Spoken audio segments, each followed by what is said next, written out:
trying to make his way through life the same way that everybody else is there as well. And if Georgia was in a position where it desperately needed Gilbert, then I would say that's more about an issue on Georgia than it is an issue on Gilbert himself, because he just transferred into the program. That you hope as a Georgia fan that Georgia is of a stature as a program to be stronger than that, to have more just more stability than that, right? And I think that Georgia does, right? I think that Gilbert is additive to the process at Georgia. I don't think he's the kind of player that right now, hopefully, Georgia can't live without. In fact, I think Saturday, and you'll hear this from Kirk Herbstreit coming up in a moment, Saturday, I think that Georgia has more than enough capability to put an effective game plan together with the players that it does have. One more from Jermaine King. He says, so Jermaine kind of weighing on the same topic there as well. So interesting stuff all the way around. So it sounds like we're on Facebook, YouTube, and Twitch and everything else. Good to have all of you with us here today. Good stuff from Kirk Herbstreit, a part of a phone call I was on yesterday. Terence Edwards joins us live, previewing all the games around college football. Busy show here today. Glad to have you with us as DawgNation Daily, the daily podcast for Georgia Bulldogs fans, presented by Merriweather and Tharp, begins right now. Today's episode of DawgNation Daily is brought to you by Merriweather and Tharp, your source for Georgia divorce. Find them online at theatlantadivorceteam.com. Presented by DawgNation.com. This is DawgNation Daily, the daily podcast for Georgia Bulldogs fans.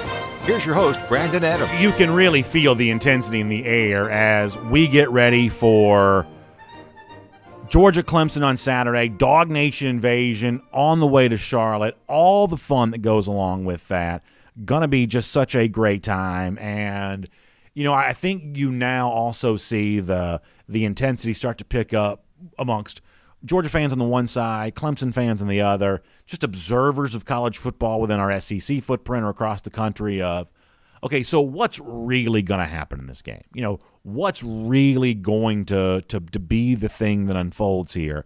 How is it, obviously, for those of us who are Georgia fans and have been thinking about this game now for months and months and months, how is it that Georgia actually wins this game on Saturday? Everybody's got their thoughts and their opinions. It's one of the reasons why I love doing a show like this, because I get to hear from so many of you on what you think matters, and I get my opportunity to speak into a microphone and share what I think matters. And we like doing that. We also like hearing from other people whose voices we recognize, who have a lot of stature within the sport, because sometimes their words carry a lot of extra weight. And it is with that in mind yesterday that I had a chance to be a part of a phone call that the ESPN analyst Kirk Herbstreit, who will call the game, by the way, on Saturday night. Of course, you've seen Kirk on ESPN College Game Day for forever there as well.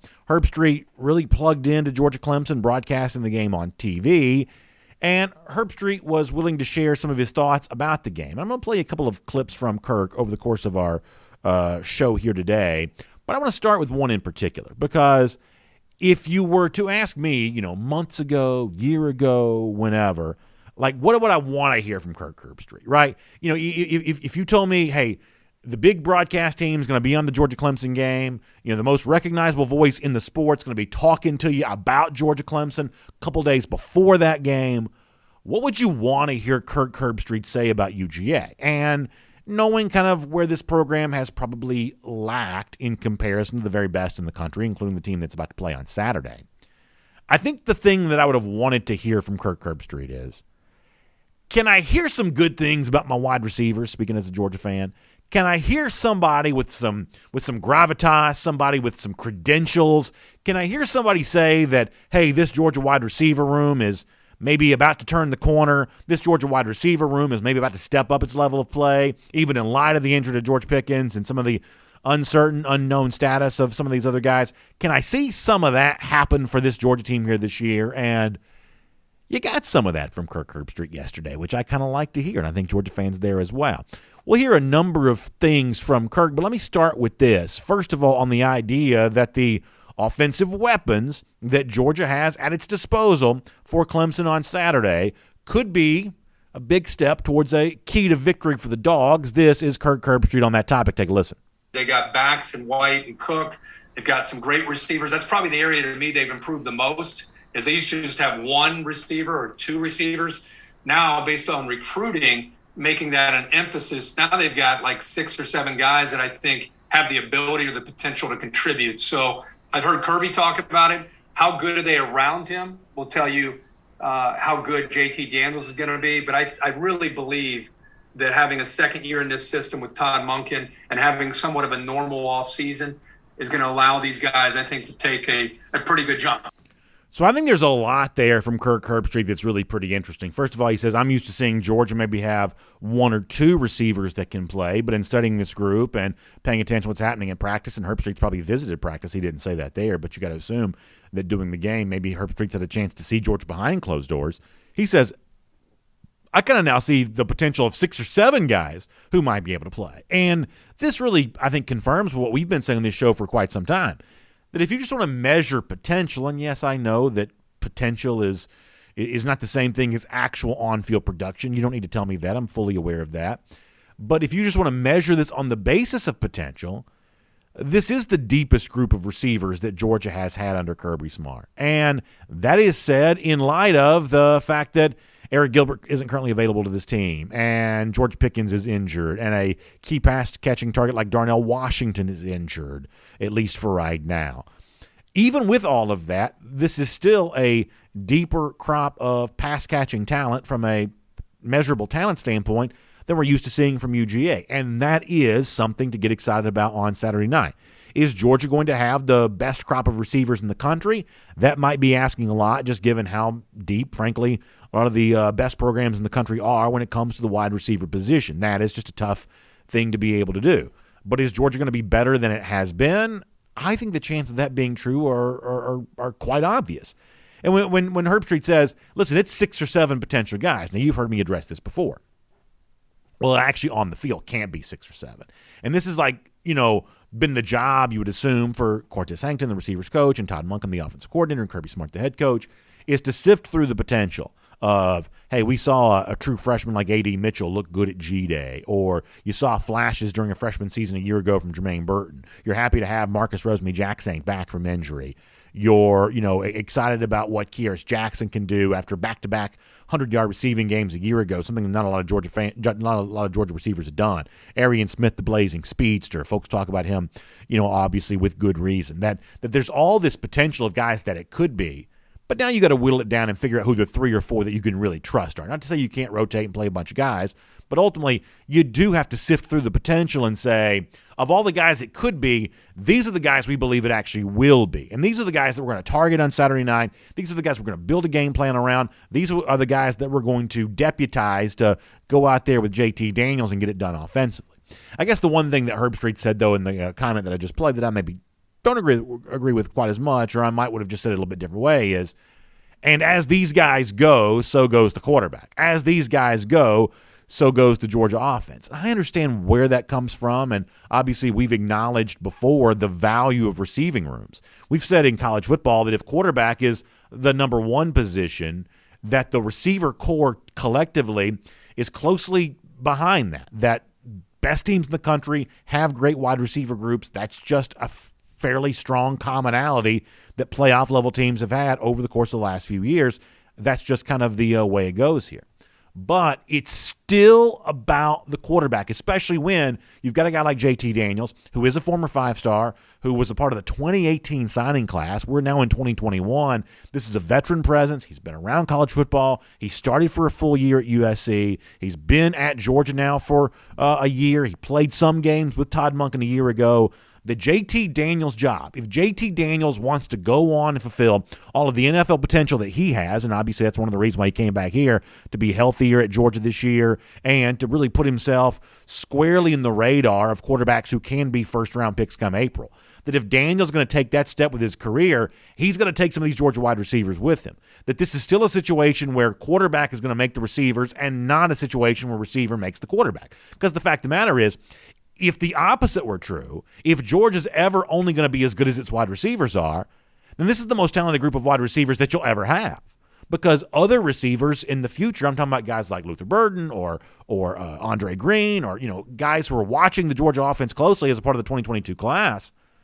I mean, they're just going to go somewhere where they have a better guarantee of being used effectively. That you've got to use what you have to get what you want. You want receivers that look like what Alabama's had. You want receivers that look like what Clemson, Ohio State, LSU have had. then you've got to use the ones you have now effectively. You've got to make them into stars. And if you do, then all of a sudden the floodgates will open for future recruits to come in here. So I understand where Kirk Herbstreit's coming from this of, hey, as those receivers go, so go the Georgia offense. Georgia has needed to improve there. I think actually from a recruiting standpoint, they've actually done a pretty good job of bringing in talent. Some of it's gotten hurt from time to time, but the job of Georgia is not to sit around and hope the receivers are good enough. The job of Georgia is to lean on a former 5-star quarterback and a former NFL caliber play caller and design an offense that actually exploits the talents and ability that these current wide receivers have, and that's what we're hoping to see on Saturday. Now, one more from Kirk Herbstreit here, because in light of this Georgia offense, what it is with Monken, the second-year offensive coordinator, what it is with JT Daniels, now in his first full year as a Georgia starting quarterback, Kirk Herbstreit, in a conference call that I was a part of yesterday, also really kind of drilled down on what Georgia's been through over the course of the last year, the challenges of when the pandemic struck as far as the football calendar and how that impacted Georgia, and kind of what it's like now to kind of shake all that off and be ready for this upcoming Saturday. Once again, good stuff from Kirk Herbstreit, really kind of going deep here on the Georgia offense for a moment. They went from averaging 29 points a game and to 37 points a game. So it was a significant jump when Daniels went into the game those last 4 games. And I think it kind of gave you an indicator of what's to come in Todd Monken's offense. They've had an entire offseason. Think about Monken. Comes to Georgia, ready to put in a new offense, doesn't know who his quarterback's going to be, and then they get a global pandemic where there's restrictions on no spring ball, limited opportunities throughout the summer, and now we're going to go out, we're going to have a big year in this first year in this system. Really tough to do. All things considered, I thought they did a pretty good job. Now we fast forward. You get through that. You finish those games with JT Daniels. Now you got an entire offseason, winter conditioning, spring ball, summer camp to build and grow around Daniels as your guy. Yeah, I mean, I just think that's really interesting from Kirk Herbstreit there. And, you know, he spends almost as much time talking about Todd Monken as he talks about JT Daniels. And I think that's appropriate. I've said before that I'm not quite so sure that Todd Monken isn't the most important figure around Georgia football for this upcoming year. A year ago, I think you could have said the same thing about the national champion Alabama. For everything that Nick Saban has earned in terms of praise, and with good reason, the fact of the matter is I thought the most important coach for Alabama a year ago was actually Steve Sarkisian, the offensive coordinator that led the Crimson Tide to score 49 points per game. It was really Sarkisian's impact on that team a year ago that I thought propelled Alabama to a national championship. And I think that a similar thing could be true for Georgia. Not to say that Todd Monken's more important than Kirby Smart, but I think that Todd Monken's influence on this offense is greater than that of any player. Because, listen, we see this all the time. Average offensive coordinators can turn great talents into average players. Great offensive coordinators can turn average talent into great players.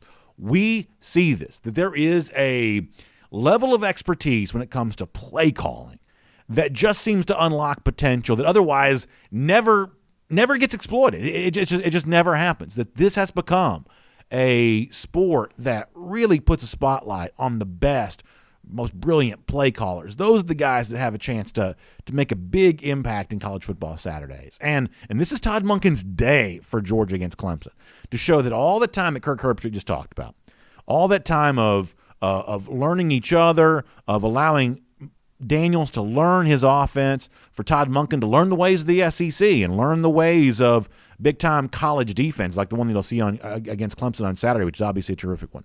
That so much of what's going to happen on Saturday kind of rests on the shoulders of Todd Monken. I'm not trying to be unfair. I'm not trying to build him up too much or set him up for kind of an unwinnable situation. I'm just saying that college football has become a play caller sport. Those are the guys that influence outcome maybe more so than anybody else. And Todd Monken will have that spotlight on him on Saturday. But the good news is, as Monken gets ready to move these pieces around the chessboard, as Kirk Herbstreit said, Georgia is better at receiver than it's probably ever been under Kirby Smart. It's got some things going for it at quarterback that it hasn't always had, a combination of both talent and experience. It's got a real opportunity here, in addition to the great stable of running backs and how all of that is used on Saturday. You, me, we're all fascinated to see how it plays out, and obviously around here, we hope that it leads to a Georgia victory. My name's Brandon Adams, and this is DawgNation Daily, the daily podcast for Georgia Bulldogs fans, presented today by Merriweather and Tharp. And glad to have you with us, no matter how you get to us today, watching live at DawgNation.com or watching on Facebook, YouTube, or Twitter, Twitch, whether it's live, on demand, later on, whenever. Of course, our podcast, the Apple Player, Spotify, the Google Player for those of you that have the Android devices. Some of you listen right there through SoundCloud. You listen when I post the show at DawgNation.com. You listen on the radio at noon on Athens Sports Radio 960 The Ref, however you get to us. We just really appreciate you being here and being a part of what we're doing. And a big thanks to our friends at Merriweather and Tharp making it all possible. You know, our friends at Merriweather and Tharp also, by the way, going to be with us for DawgNation Invasion when we head towards Charlotte on the weekend. That's going to be a fun thing to be a part of, and love the idea of Bob, Ashley, and the whole family there, and some of the great colleagues there at Merriweather and Tharp. Looking forward to seeing a lot of folks from Merriweather and Tharp with us for DawgNation Invasion. Really excited about that, and very, very proud to say my confidence level really high when it comes to really recommending them to help you through what can be a tough situation in your life, right? Divorce. And it's the D word. It's the kind of thing that stops you in your tracks when I mention it on the show. And I understand all of that, but here's the thing. I had no hesitation in telling you that if you find yourself either in the midst of this process or about to go through this process, you think it could be, an unavoidable circumstance for you on down the line, trust my friends at Merriweather and Tharp to be your advocate throughout all of this, because they've been through it thousands of times. They're a team of lawyers. Not only do they know the intricacies of the law, but they also understand the emotional impact of how all of this can influence you, and they're there for you through all of that there as well. It's good to have a friend in a process like this. And Merriweather and Tharp, I think, can really serve as a friend to you as you go through what can be a challenging set of circumstances. In fact, you can kind of do some exploring on this on your own, because it's always kind of nice to kind of tiptoe into the water without having to make a big commitment right away. So if you go to the website, theatlantadivorceteam.com, that's theatlantadivorceteam.com, explore the free resources. They have blog posts, they have podcasts, they have an opportunity for you to set up a free initial consultation.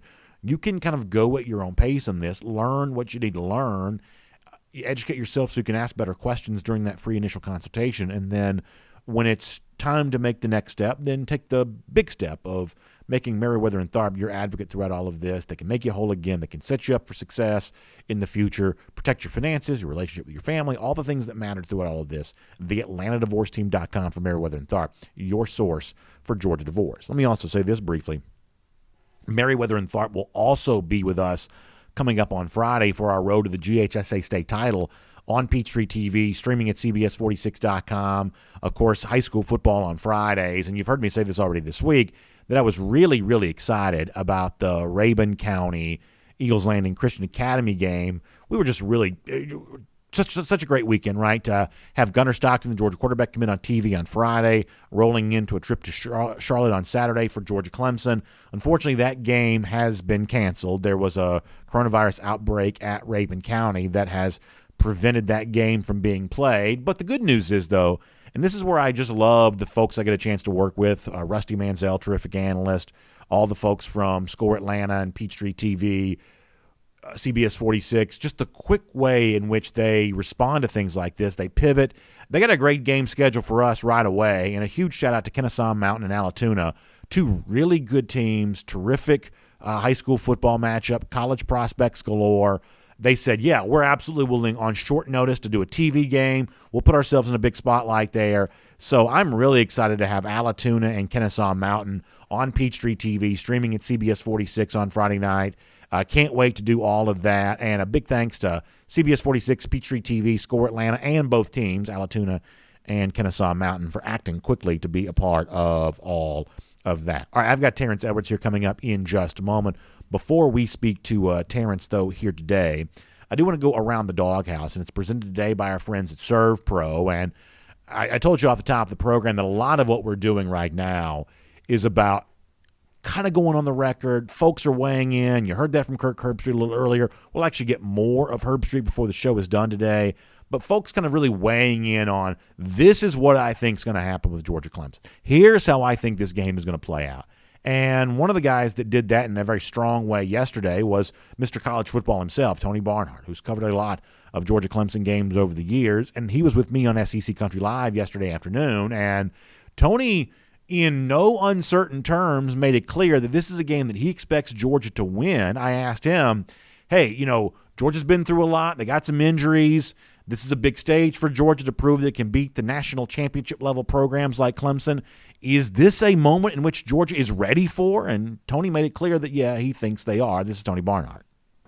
I think they're ready. I picked Georgia to win this game back in June. I'm picking Georgia to win this game this week. Yes, I know all the stories about the injuries, and they're not insignificant. I'm not saying that. But what I am saying is Georgia has been building towards this team in recruiting for a while. And this team, even if there are questions at wide receiver and questions in the depth of secondary, this team still checks all the boxes.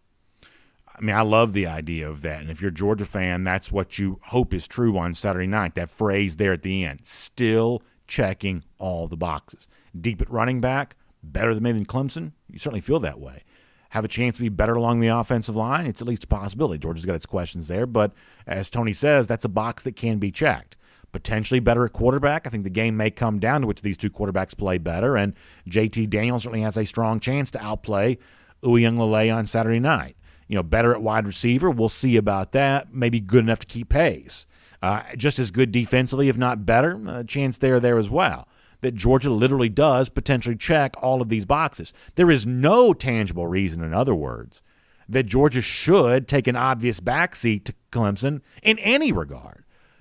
It's just not one of those easy arguments to make why Georgia should be inferior in any category. Now, it's also not a guarantee that Georgia goes out there and wins the game. They are a point spread underdog for a reason.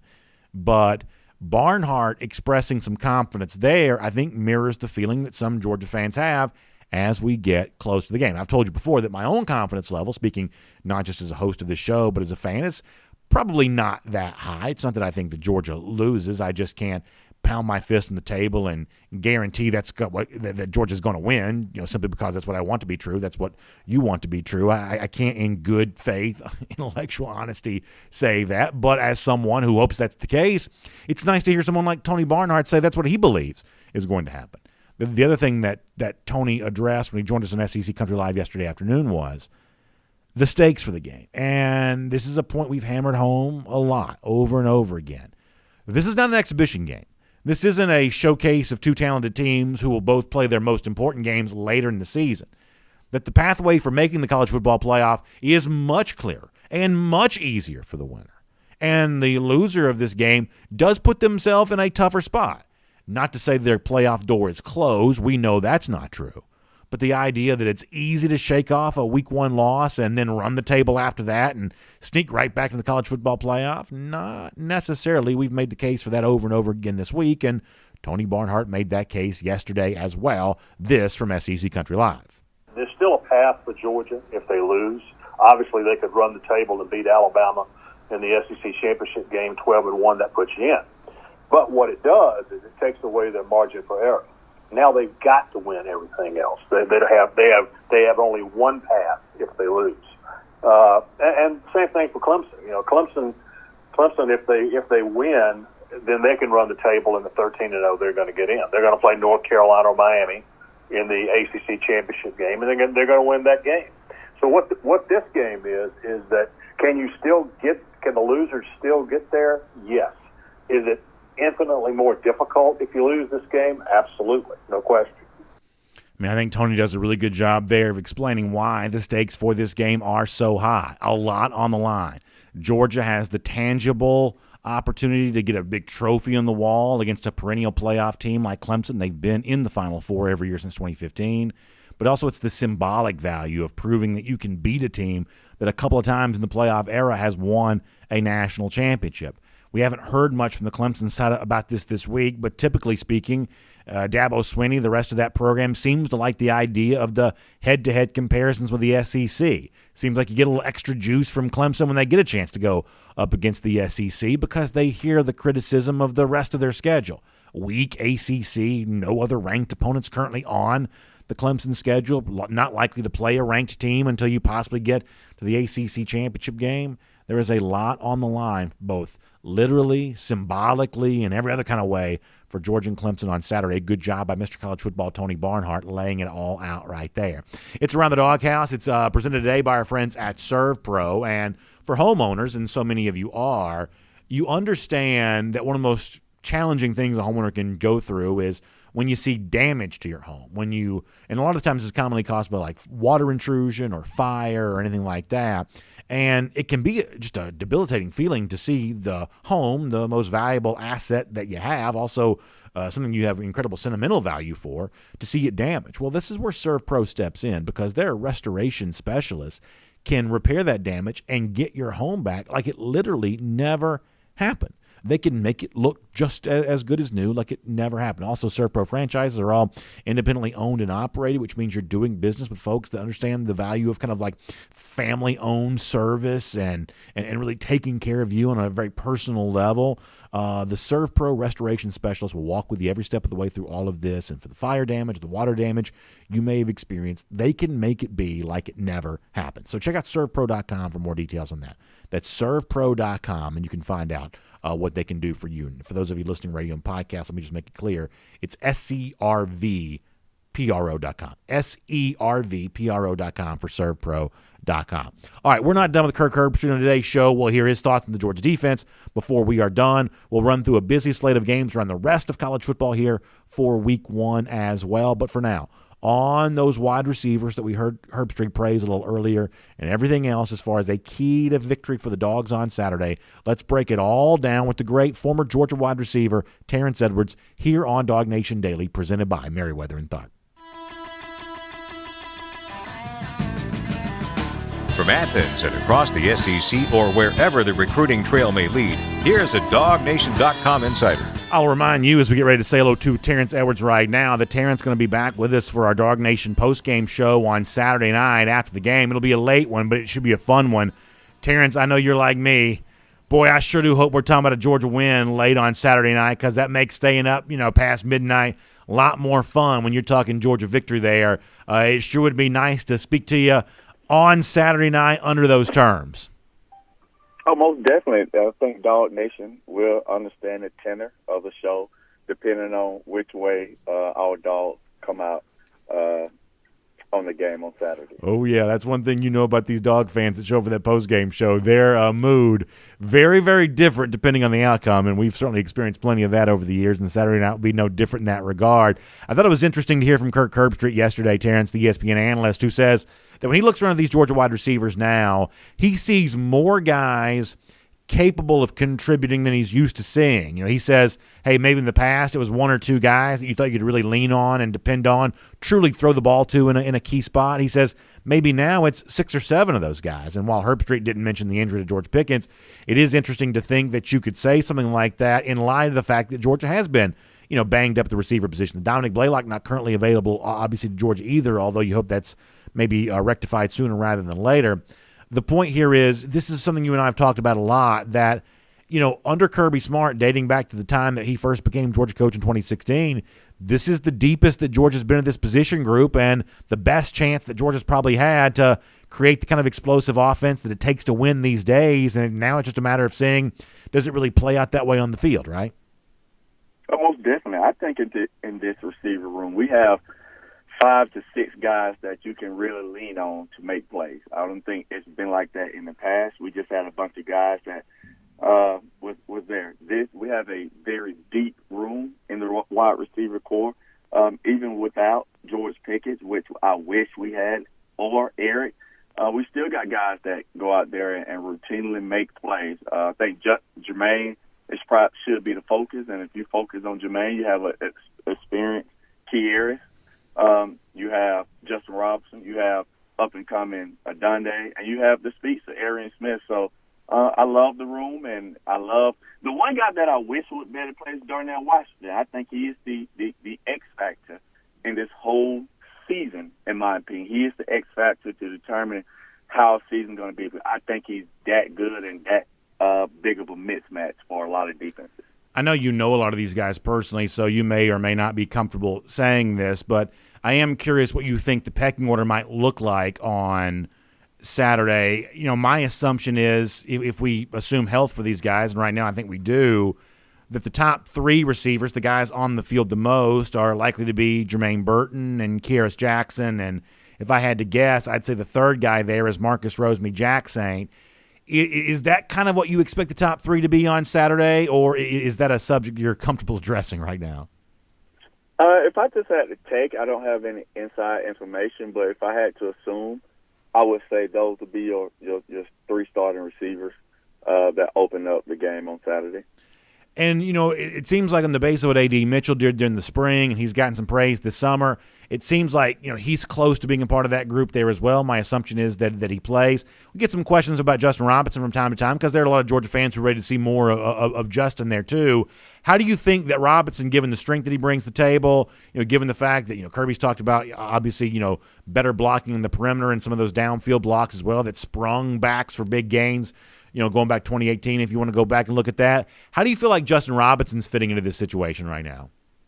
I think you will see a lot of Justin Robinson on Saturday. He brings a different element. He's legitimate 6'4", between 215 and 220, and he's faster than anyone expect the guy to be who's that big. So I expect to see a lot of Justin in this game. I don't know, how much he's going to play, what position he's playing, but I assume from what I've seen at practice that he will get his opportunities to showcase his talent on Saturday. We heard Tony Barnhart a moment ago on the show say that he thinks that Georgia's ready for this game against Clemson. I'd heard in the last few days that, this is the time in which practice is going to get a little lighter, and, at this point in time, you're not looking to be as physical as maybe you were earlier in the summer, and one way or another, the game plan's kind of done. You're either ready for the game or you're not at this point in time. And obviously you played a lot of big games during your career. What are these days like where you're at this point in time, you've watched all the film you can, you've done your own physical preparation as well as you can. Like, what are these days like kind of in this end of week time before you make your way over to Charlotte? What's it like to be a Georgia player right now? There's a lot of excitement. I mean, all the fall camp, all the beating, all the practices, all the summer workouts, all the getting up at 5:30 doing matches, like all that work that you have put in that the fans don't see. Now it's time to showcase all of that hard work on Saturdays. And today is a Thursday. It will be a lighter practice today, kind of fine-tuning everything that you want to put into the game plan. If you want to throw out something or put in something, today is the day. And tomorrow is basically the day before the game. You walk throughs and just really just meeting, then get ready to play for Saturday. So today is going to be it's a very important day for the guys, kind of finalizing the depth charts and the rosters and who's going to play, who's the injury, all that plays a part. But it is go time now. It is ready to play. These guys have put in the hard work on Monday, Tuesday, Wednesday. Thursday is a light day, and tomorrow is a fun day. Then Saturday is the game day. So it's time. It is ready. It's time to play some football. On the other side for a moment, I don't know we've heard you say much about DJ Uiagalelei, the Clemson quarterback. We only saw him for a couple of games a year ago. He's obviously a terrific prospect, former 5-star out of the state of California, and he follows in the footsteps of guys like Trevor Lawrence and Deshaun Watson, who were terrific quarterbacks previously for the Tigers. What do you make of Uiagalelei, and I guess how good do you expect him to be on Saturday?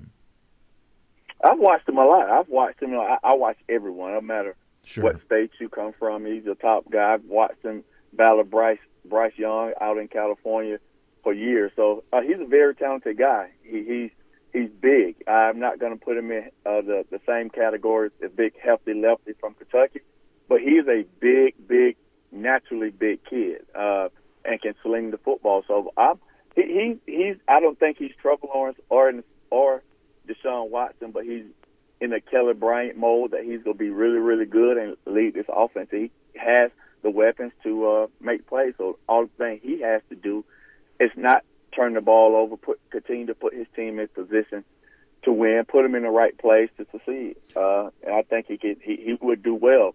I don't see him in the Trevor Lawrence, Deshaun Watson type category. One of the things that's come up some this week is the presence of Darian Kendrick, having been on the Clemson roster now at Georgia. It sounds like, Clemson's going to be on guard about that a little bit, what he might know, what he might be able to reveal to UGA. Kirby, for the most part, downplayed that.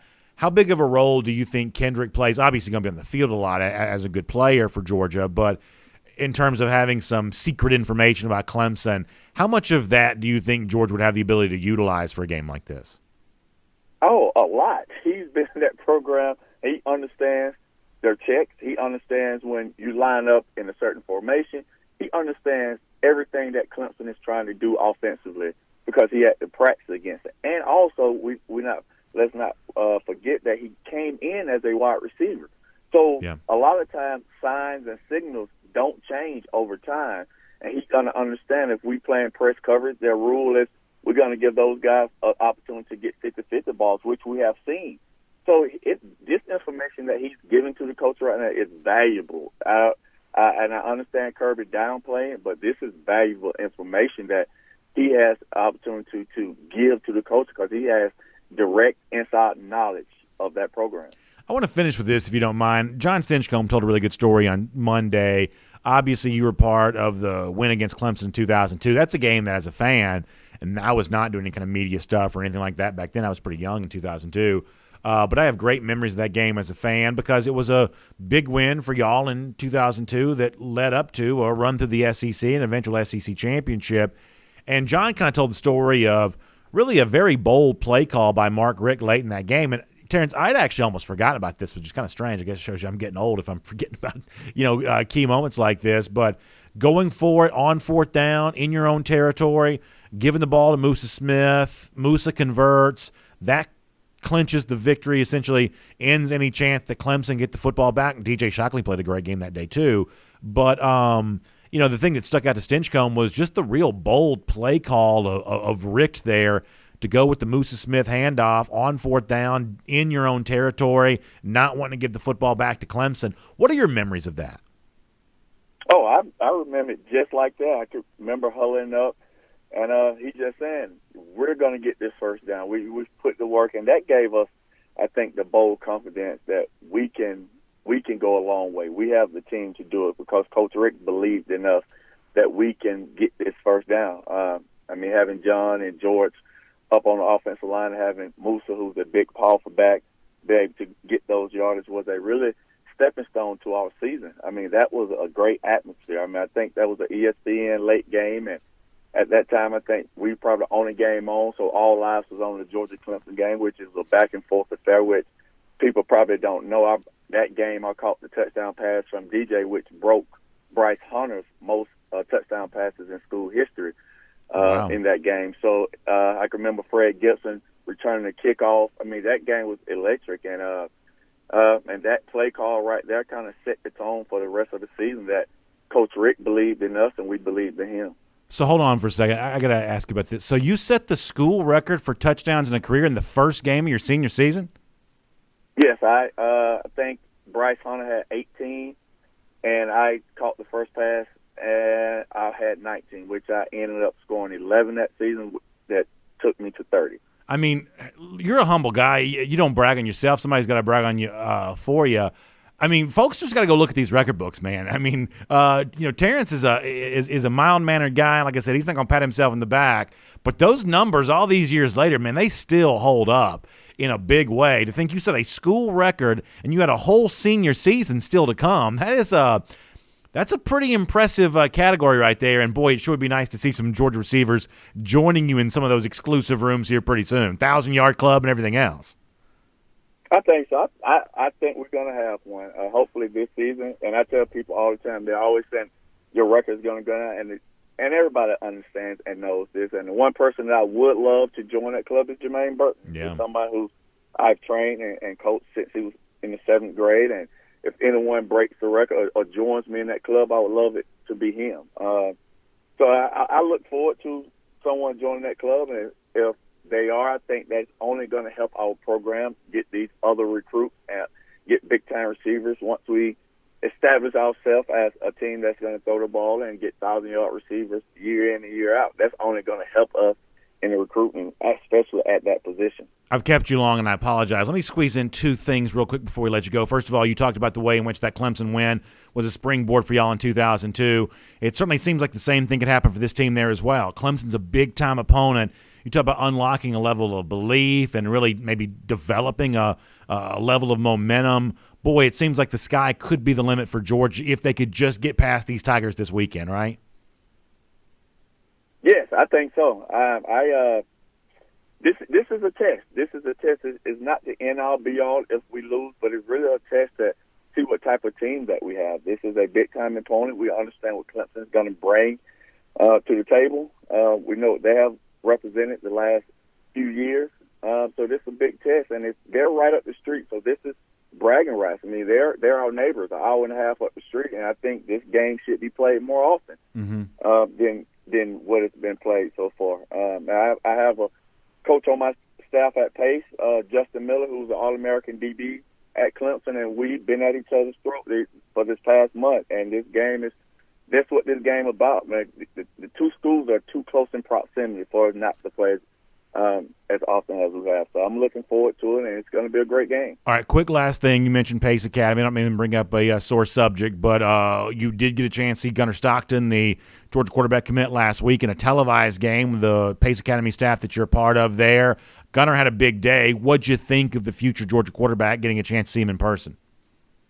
He's a guy that I've been speaking about for years. I love quarterbacks that you don't have to be Michael Vick. You don't have to be any of those guys that are just super athletic. I just want a quarterback who can move around and get me 10 yards on 3rd and 9. He definitely has the body structure to move the chains with his legs and create plays with his legs, but he also has the arm strength and the accuracy to throw the ball downfield. So he's exactly what I look for in a quarterback right now, and I got to meet Gunnar this past season at Hustle Inc. practice. He's a part of that prominent Hustle Inc. 707 program, and his father, Coach Stockton, is the defense coordinator over there, and I'm an offense coordinator at Pace, so we kind of went head-to-head this weekend. He just comes from a great family. I can't wait to see him compete between the hedges. Well, I can't wait to see you as part of our DawgNation postgame show on Saturday night. I'm looking forward to that. Terrence, also remind folks, if they want some of the personal coaching you're also providing to next-generation pass catchers, how can they get more of that too? You can reach me on all social media at Terence Edwards, Wide Receiver Academy. Terrence, look forward to seeing you Saturday night for our DawgNation postgame show, and back here again on DawgNation Daily, presented by Merriweather and Tharp very soon as well. See you Saturday. Let's take a look around the rest of the league. This is SEC Through. All right, great stuff from Terence Edwards. And, yeah, like I said, Terrence probably embarrassed. I don't mean to, put his business out there like that. But, I mean, imagine this. School record for touchdown passes in a career. And he broke it in the first game of his senior year. He was the all-time touchdown scorer at Georgia as receiver essentially going into his senior year. He had, 11 games still yet to come, regular season games. Georgia ended up playing, 14 that year. But, that's the kind of year Terence Edwards, that kind of career Terence Edwards put together there. And he just goes about his business. He talks football. He doesn't put his, name out there, in the front like maybe some others might. But that's a heck of a career right there. And wouldn't it be great to have some more Georgia receivers walking that path here very, very soon? So good stuff from Terence Edwards all the way around. Let's move into our BetUS best bets here. Boy, easy for me to say. Let's try that again. BetUS best bets. Boy, it's a little bit of a tongue twister. The BetUS best bets as we look ahead to the upcoming weekend of action around the SEC and college football as a part of our SEC Through. Of course, I'll remind you that when it comes to our friends at BetUS, great chance for you to take advantage of a big offer. BetUS is America's most beloved sportsbook, and you don't get to be that way taking care of business for more than 25 years unless you're taking good care of your players. And that's what BetUS has been doing for a long time. Big-time incentives, including a big-time sign-up bonus for you when you get going there. If you go to BetUS.com, use the promo code DN125. Of course, the DN stands for DawgNation. DN125. You're going to get a 125% sign-up bonus when you sign up. But you got to go to BetUS.com, use the promo code DN125. Take advantage of the big sign-up bonus. Good stuff there from our friends at BetUS. BetUS.com, DN125. That'll get you a 125% sign-up bonus. That means if you put $100 in, they're going to give you an extra $125 on top of that. You are literally a winner before you even place your first bet. So good stuff there. As far as my action for the upcoming weekend, here's where I am. Let's look at these point spreads for a moment. This is all from BetUS. And to be honest with you, these lines were also put together a little earlier in the week. So make sure you are careful about your lines in the moment here. We want to be, real about that. But Bama, Miami in Atlanta, 18.5-point number. That's how big Alabama's favored. This will be the 9th consecutive year that Alabama has started week 1 neutral site against a Power 5 opponent in one of these non-conference games, and in the previous 8, Alabama's won them all by an average of 27 points. Alabama's typically very strong in this kind of 2 to 3 touchdown range as a favorite, but their biggest sure thing in all of sports may be Alabama week 1 in a neutral site non-conference game. They win by an average of 27. I know a lot of folks think that Manny Diaz ready to improve things for the Hurricanes here this year. That may happen, but it ain't going to happen against Alabama. I know it's 18.5 is a fairly sizable number. In fact, we may be seeing that number rising as you get towards game time, so get in quick if you want to. But I like Alabama minus the points there. That is a Bet US best bet for me. How about LSU going to UCLA? Obviously been a tough week for folks in Louisiana. Maybe a good time for LSU to go on the road here. And when going on the road, that's been no problem for Ed Orgeron's club. Let me give you a couple of trends that I think matter here. When you look at LSU in the Ed Orgeron era as a road favorite of 7 points or less, LSU is actually 5-3 against the spread in those games. As a road favorite overall, 10-6-1 against the spread, once again under Ed Orgeron. I actually think Orgeron's a pretty good coach. One of the reasons I think that is because of some of this spread data. Pretty much however you slice it up, conference games, road games, as a favorite, small favorite, even as an underdog, LSU has a tendency to be pretty good on the, against the spread. I think Saturday it'll be true there as well. Of course, last year UCLA did cover the spread in 5 of the 7 games the Bruins played in 2020, but coming off a win last week against Hawaii in Week 0 action, in 31 previous games with Chip Kelly as head coach, UCLA's only followed a win with another win just 4 times. This has been an incredibly inconsistent program. In other words, I like LSU minus the 4 there.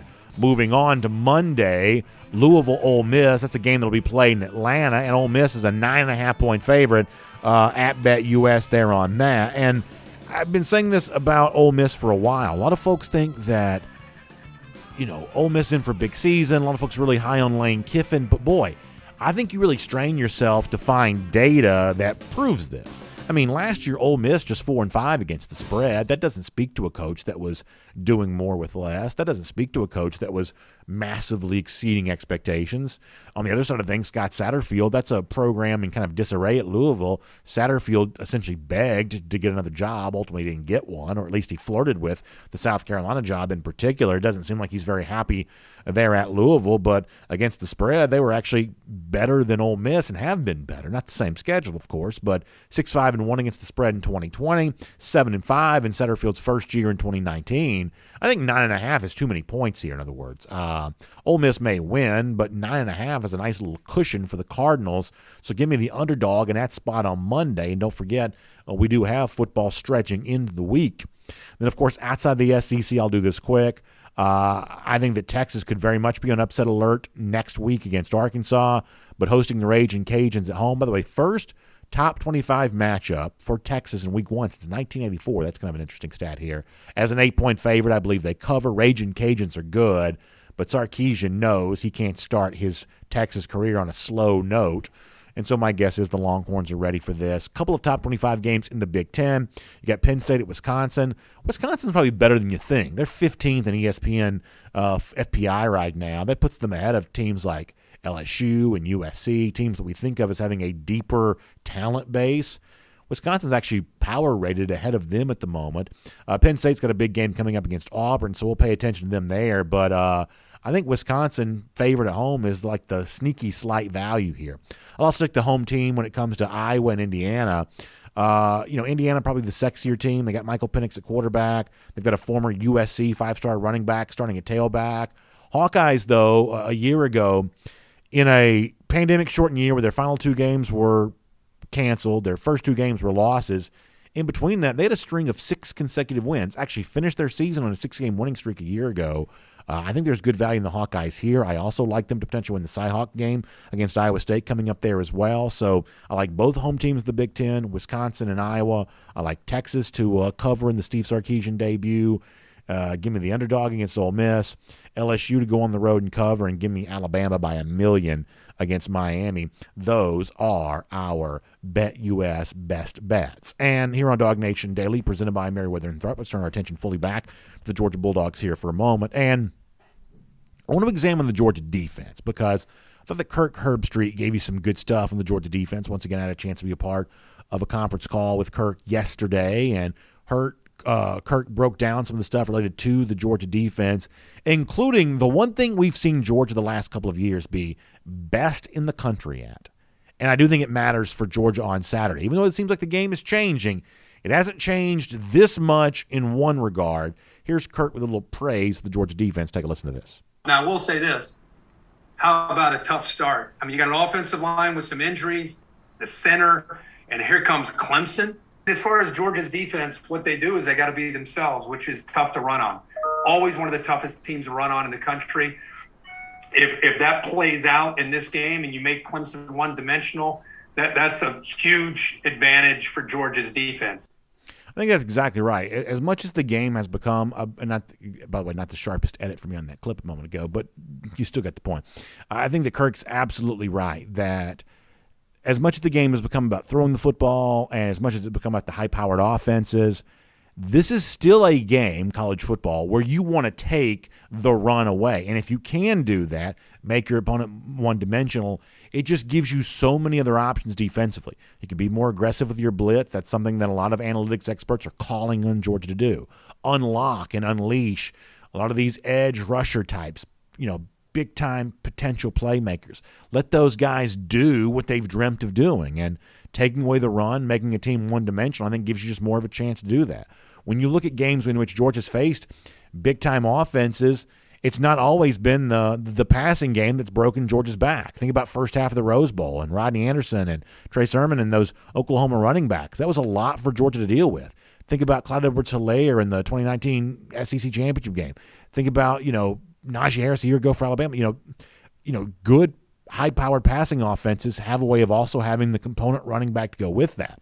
If you can take that guy away, and Georgia's been best in the country at rush defense the last couple of years, led in large measure by Jordan Davis, it just gives you more of an opportunity to really do the things schematically and athletically that you want to do, take away the passing game there as well. So Georgia's ability to stop the run still matters, even though the sport's becoming more and more about the pass. I think Kirk Herbstreit's right about that. Herbstreit, though, does express a little bit of a concern, and it's the same concern many Georgia fans have too. The presence of an inexperienced Georgia secondary. You bring a guy like Darian Kendrick over, but you're not quite sure what you have at cornerback. Herbstreit saying, yeah, that is something you got to be very wary of if you're Georgia going into Saturday, and most Georgia fans would probably agree. Here's the ESPN analyst once again.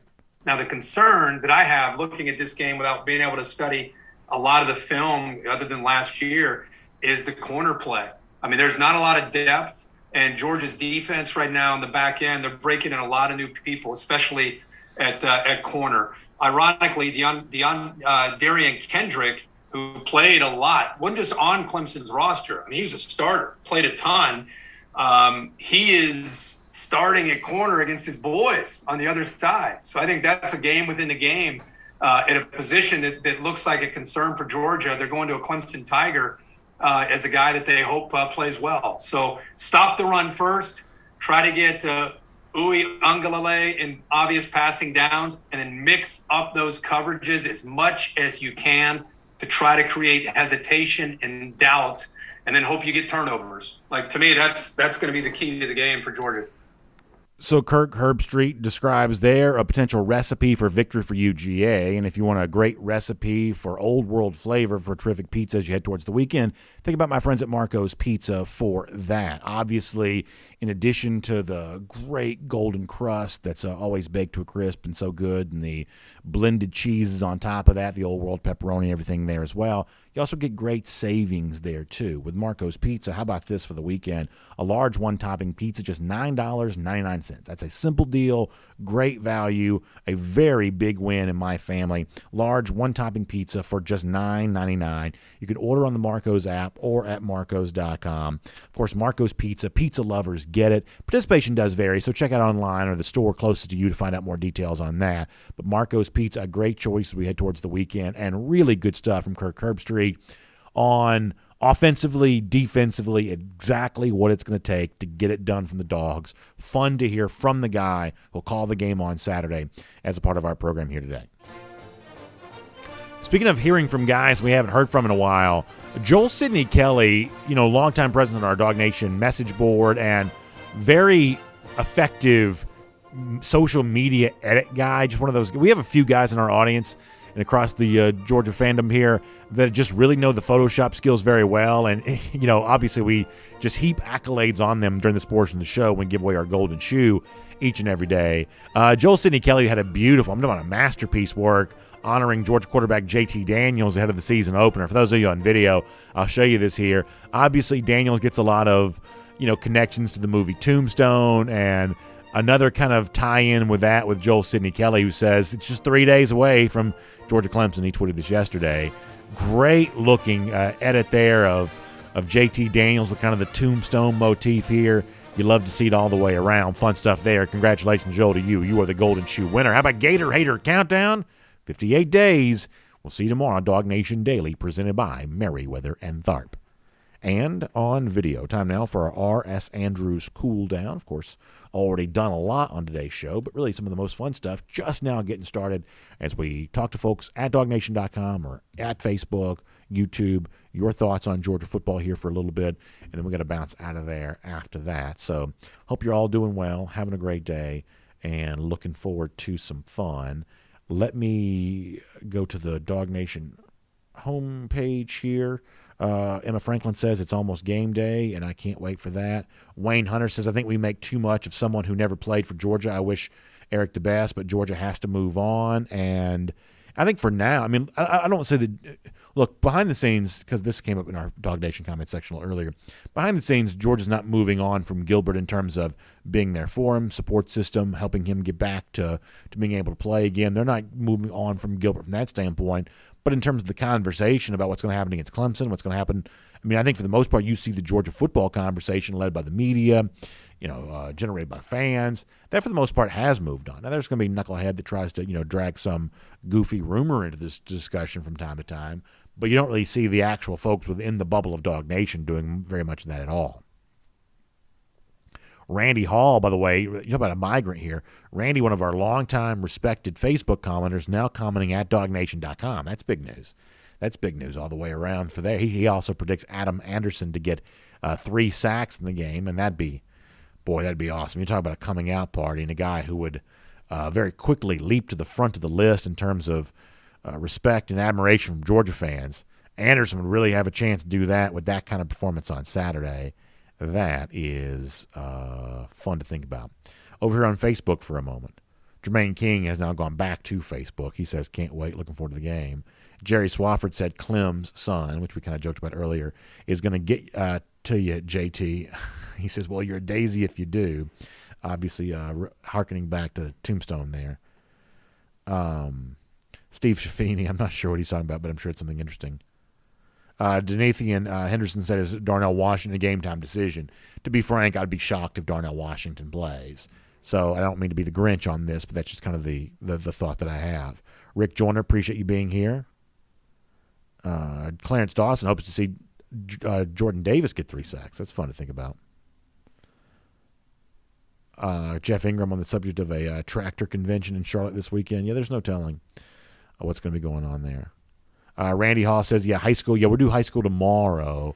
Good stuff with Alatoona and Kennesaw Mountain. I'm looking forward to that. Brett Barfield said he's listed as out. It's important to note that there is no official designation in college football with injuries the way there is in the NFL. That's not a thing that actually exists. But Darnell Washington is essentially out. That's just essentially the way that it is.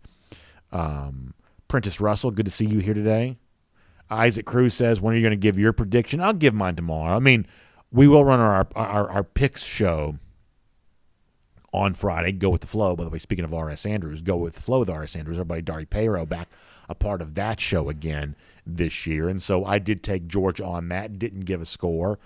I'll tell you now, probably do more of this later on, that I'll take Georgia to win. I'll take Georgia to win narrowly. I think it's a close game. I think it's somewhere in the neighborhood of 31-28, 30-27, something along those lines. I expect Georgia to have to score some points to win. Would I bet my mortgage on this for UGA? I've told you before, I'm just not that confident. And here's the thing. It's like, obviously, I'm a Georgia fan. Most of you who are watching are Georgia fans. We talk about the show from that perspective. But, that's not going to prevent me from trying to be as honest as I can during discussions like this. There are moments in which I feel really good about Georgia in certain games, and there are moments in which I feel like, hey, it's a dogfight down to the wire where a lot of different things could ultimately happen, and this is one of those games in which I do have respect for the opponent, and I do think it's going to take a pretty high-level performance by Georgia to win the game. I think that they certainly have those capabilities. I don't see any reason to think Georgia can't, but listen, I'm gearing up for a big one on Saturday, emotionally, physically, and everything else. Let's see what else. Troy Sadowski weighing in. Always great to see the former Georgia tight end on this. He's got Georgia winning 34-21. Boy, that'd be a fun score. You'd love to be able to see that. And obviously Troy knows all about the value of that Georgia Clemson rivalry for sure. Jeremy Lloyd says 6 sacks. Jerry Popham also asked about cover 4. Yeah, we'll do cover 4 tonight. We will be there live for you, 7:30 p.m. on the DawgNation video channels. If Jeremy Lloyd's right, if Georgia gets 6 sacks, then we are having a good time in Charlotte. I can promise you that. I don't think there's any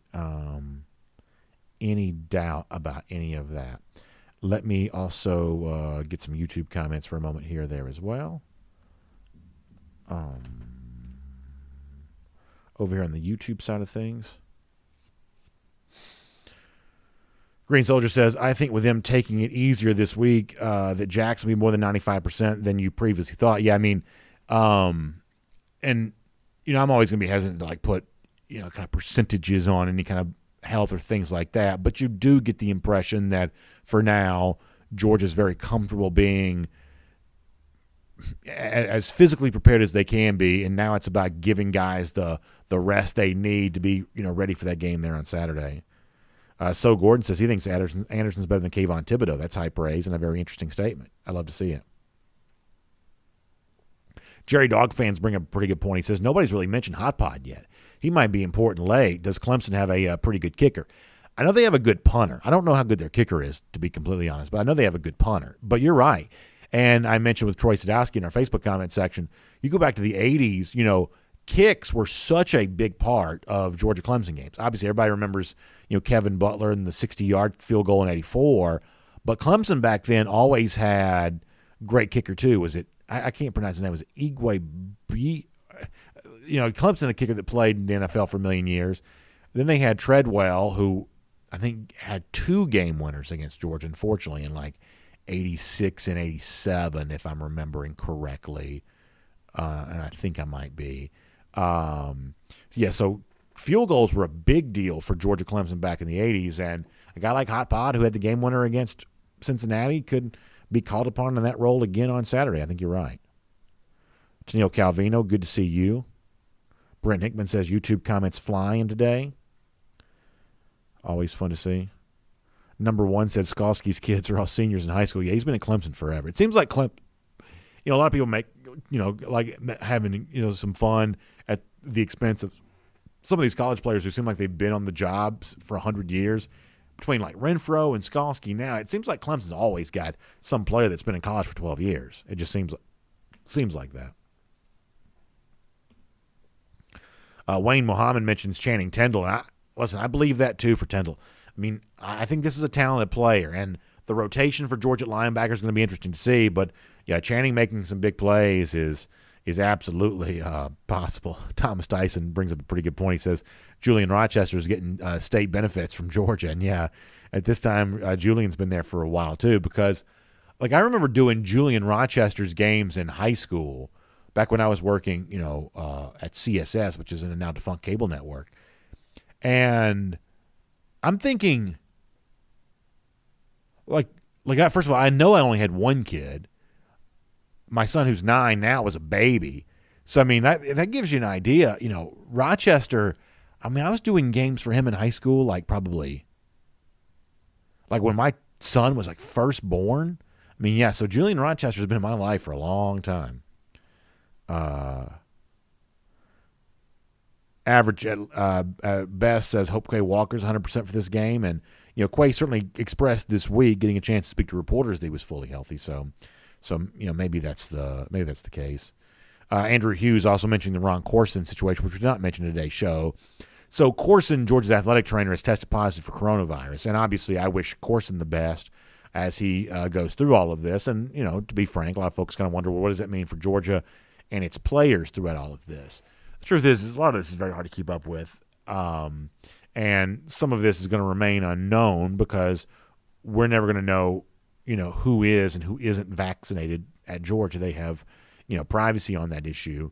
But we do know that, according to Kirby Smart, more than 90% of the team is vaccinated. So here's, I guess, what matters, and some of the Georgia Beat guys have written about this too, is that if you are vaccinated, you don't have to be tested unless you're showing symptoms.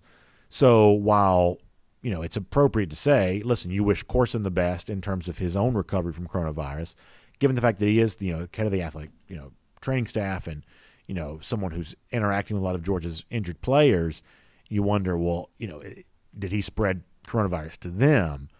If they are vaccinated and they remain asymptomatic, we'll never know, right? So that won't be much of an issue. Now, is there a chance that he came in contact with an unvaccinated player and then an unvaccinated player, going through the normal testing regimen that they, have to go through? Does that result in something? I mean, honestly, it could. Doesn't mean that it will. But, yeah, so couple different lines of thought there. First of all, you wish Ron Corson the best as he goes, through all of this, and you're left to wonder how Georgia, the rest of these programs, are going to handle the policies that are in place right now. It becomes very confusing to follow. And as someone who's talking to coaches each and every week, right? I'm talking to, obviously, in some respects, college coaches, but certainly high school coaches each and every week. Like, the one thing that you see is that this is still very much a ever-present factor in their lives, how they're handling this, how they're managing it, what they're doing to keep their players healthy and safe. It's different than it was a year ago because now the vaccine is a part of that conversation, whereas a year ago it wasn't.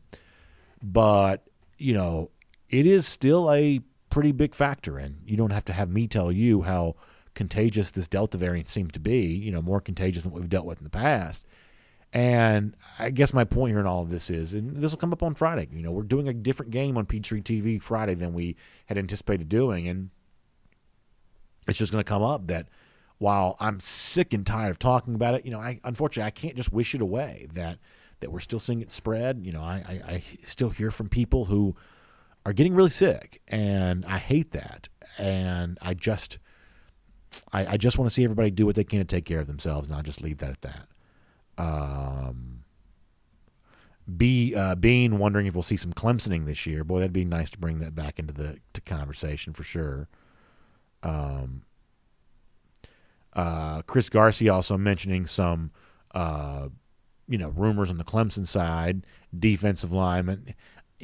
I don't know what to do with rumors right now. I'll let your reporters report, and then we'll talk about that as it becomes a little bit more known. Fair enough on that. Let's go back over to Facebook for a moment.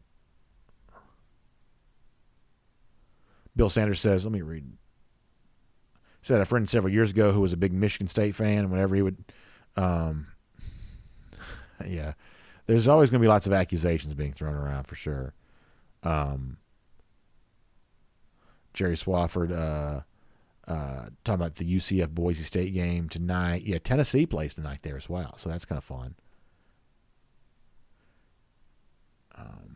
Folks talking about what they think the margin of victory for Georgia will be. Denethan Henderson asked, did I watch the UAB game last night? I did not get a chance to. Somebody said they were also talking about Georgia Clemson on the broadcast. I wanted to see the Blazers last night. Georgia obviously plays them week 2. I mean, listen, I got some respect for UAB. That's a program that's been to bowl game, I think, 4 years in a row. They're, I believe, picked to win their division in Conference USA this year. They got 3 votes in the Coaches Bowl. There are SEC teams, I can promise you, that are worse than UAB is. Vanderbilt, for one. I'd suggest Tennessee probably is worse than them as well. Mississippi State may be worse than UAB. And who knows about South Carolina. There may be 3 or 4 teams in the SEC inferior to what UAB is. So I would like to have seen them last night. What was the final score there? Let's see if we can see this. All right, it was a pretty good game. No, 31-0 they beat Jacksonville State last night, the Gamecocks. So a pretty good showing there by UAB there against Jacksonville State. And, Yeah, I think you got to be, paying attention to that. I wish I'd been able to see more of the game. Like Wednesday night, it's like the one night of the week right now where I'm able to kind of somewhat see my family.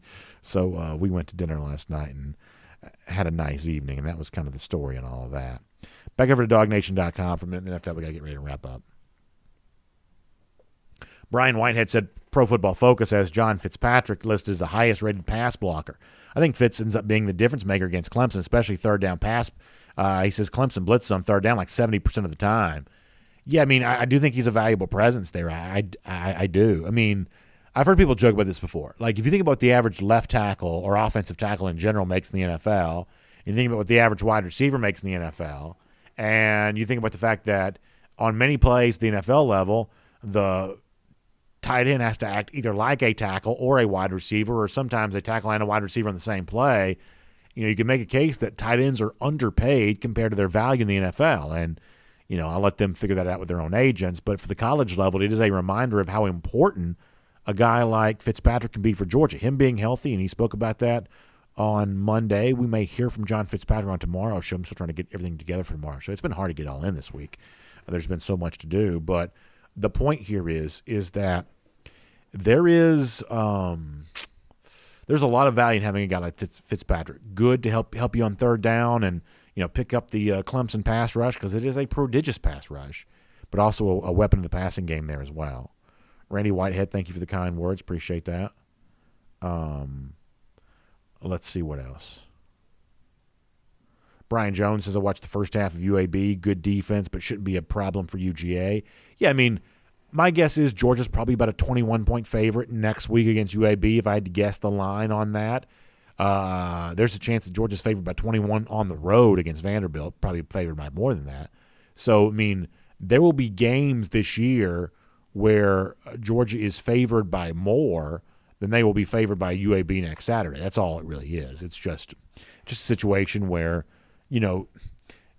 fans just have a tendency to lump every team that's not a Power 5 team into the same category. Like, they don't treat, UAB and Charleston Southern as if there's any difference between the programs. Sometimes, I'm not saying you do this, I'm saying some fans do this, that it's all just, if it's not, Power 5, it's all just the same level of football. And the truth is there are many, levels in between other levels, and UAB is kind of the higher part of the bottom level, I guess. Jeremy Lloyd says, does Georgia want the ball first or defer? I hope they want the ball. I mean, I realize that Hasselbeck lost when he said this, but y'all remember the overtime in the NFL playoffs a few years ago when Seattle was at Green Bay and Seahawks won the toss, and Matt Hasselbeck was the quarterback at the time, was like, we want the ball and we're going to go score. And then they didn't do that. I think he threw a pick and Green Bay won the game. But I hope Georgia shows a little moxie. Win the toss and ask for the football and take it down and score. I'd love to be able to see that. Let's see what else. We're going to get ready to go. We got so much to do. Somebody mentioned Jake Fromm. I guess Jake Fromm was added to the Buffalo Bills practice squad. And, listen, you do that for long enough, man, that's a pretty good life. Obviously, you get paid weekly for being on the practice squad in season. And, you're also earning service time towards an NFL pension, and that is a good life. So, Jake Fromm earning himself a little service time right now. Let's see what else. Oh, Lord. Come on, YouTube. Y'all don't be doing this. Andrew Hughes wants to know if Georgia can add Bishop Sycamore to the end of every That's a good idea. Add the word Bishop to the front or Sycamore to the end. For some reason, that makes me laugh. Let's see what else. Danny Blackman checking out some high school football on Friday. Good time to do that for sure. All right, let's see. Anything else before we go? I think we got to go. YouTube's talking politics over here. Brent Hickman says, key to the game updates. Listen, I take Herbstreit seriously when he said if Georgia can take away the run, something it has been good at before, and we don't think that Clemson's necessarily great running the football, although we do want to see what Will Shipley brings to the table. That creates an opportunity for Georgia to have more resources to put towards the passing game. And for Clemson, you do have to be very wary of that. And then for Georgia, I think it's about making its own running backs matter. Not conservative game plan where you're just trying to 3-yard and a cloud of dust your way down the field, but actually getting those guys involved in the passing game. As we said before, having more than one of those backs on the field at one time and really being creative how you use what to me looks like the deepest position group on this team. So I think that's a big part of that discussion there as well. Christopher Rules also says convert on third downs. That seems like a good idea too. All right, thanks for being here, y'all. And make sure you check out R.S. Andrews online, rsandrews.com. If your water heater goes out, in many cases, R.S. Andrews can replace it for you the same day. Just find them online at rsandrews.com. Also, make sure you check out the Atlanta Journal-Constitution online, ajc.com. Braves West Coast road trip continues, and you can find out more about that. Also, if you're interested in Atlanta United, they got some interesting games coming up, or matches, whatever you call them. You can find out more about that there. The politics stuff, obviously Herschel Walker running for the United States Senate and what his competition looks like on the primary side. You can read about that. And as we head towards the fall, it's also time to start thinking about Oktoberfest and some really fun brew stories there for you online, ajc.com there as well. So make sure you check out the Atlanta Journal-Constitution for a lot more on that. All right, tomorrow is a busy show for us. A lot to do on a Friday, getting ready for Georgia-Clemson. We'll hear from a number of Georgia players we haven't heard from.